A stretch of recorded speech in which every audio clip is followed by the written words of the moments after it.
Inilibing na ang 5 magkakamag-anak na pinaslang sa San Jose del Monte, Bulacan. Habang nagdadalamhati at nagluluksa ang pamilya, patuloy ang kanilang panawagan ng hustisya sa karumal-dumal na krimen. Makibalita tayo kay Mariz Umali.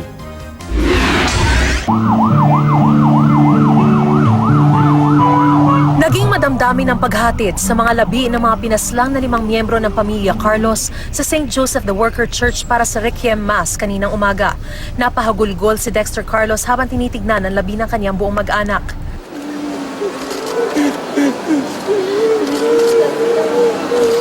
Bumuhos naman ang emosyon ng iba pa nilang mga kamag-anak nang magsimula ang pagbabasbas sa mga labi.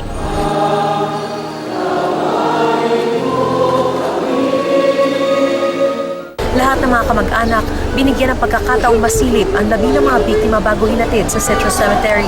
Tuloy naman ang panawagan ni Dexter ng hustisya para sa kanyang pamilya.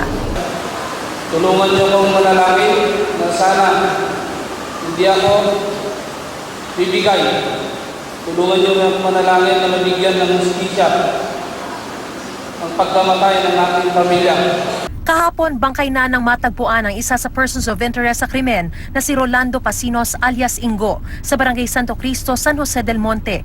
Putol ang 4 na daliri at kaniyang ari. May 5 saksak at may nakapulupot na fan belt ng sasakyan sa leeg. May nakasabit ding karatula na may mensaheng rapist, tulak, huwag tularan. Hindi ko alam kung nanghihinayang ba ako o natutuwa. Hindi ko ma-explain Siguro, deserve niya yung ganong nangyari sa kanya.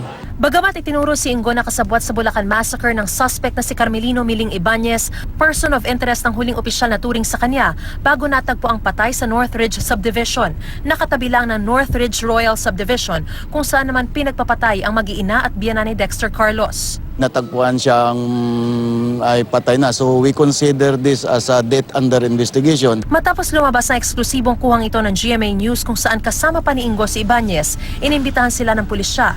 Hindi na nakita mula noon si Ingo na ayon sa pulisya ay umuwi. Nag-aalala tuloy ngayon ang mga kaanak ni Alvin Mabesa na minsang itinuring na person of interest pero cleared na. Dinukot daw kasi siya ng mga armadong lalaki nitong Biyernes.